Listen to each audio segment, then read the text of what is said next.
جناب ابو طالب کا وصال مکہ شریف کی زندگی میں سرکار کے ہوا، اور اس وقت کفار مکہ بار بار آتے ہیں کہ تم بات کرو اپنے بھتیجے سے، ہم سے کوئی فارمولہ بنائے کہ وہ ہمارے خداؤں کو برا نہ کہے، ہم بھی اس کا پیچھا چھوڑ دیں گے۔ جب سرکار کو بلا کر انہوں نے پوچھا،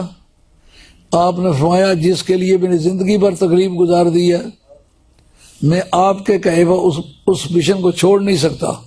موت قبول کروں گا، لیکن پیغمبر کا مقام یہ ہے وہ اپنے دعوے سے وڈرا نہیں کرتا، میں وہ کہوں گا اور کہوں گا اور کہوں گا۔ اس کے بعد دیکھا کہ میرے چچا صاحب کی طبیعت آزردہ ہوئی۔ یہ وہی چچا ہے جس نے حضرت حیدر کرار کو کہا کہ تم اپنے چچا زاد بھائی کا ساتھ دو، یہ حق پر ہے۔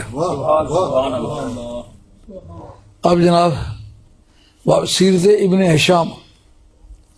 یہ پہلی سیرت کی کتاب ہے جو عالم اسلام میں لکھی گئی ہے، اور مدینہ طیبہ یونیورسٹی میں جو سیرت کے عنوان سے کتاب لگتی ہے وہ صرف یہی ہے، اس کا نام ہے سیرت ابن ہشام، اور غالباً میرے پاس جو کتاب اس کا 606 جلد 2 کا، اس کے اندر ہے کہ جس وقت واپس آ کے سرکار اپنے دوستوں میں دین کے متعلق باتیں کرنے لگے تو جناب ابو طالب کے ہونٹ ہلے۔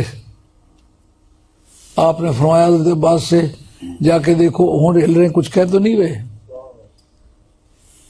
اس وقت آپ نے ایک بات فرمائی تھی کہ اے چچا اگر تم کلمہ پڑھ لو تو تمہارے بارے میں رب سے جھگڑا کروں گا۔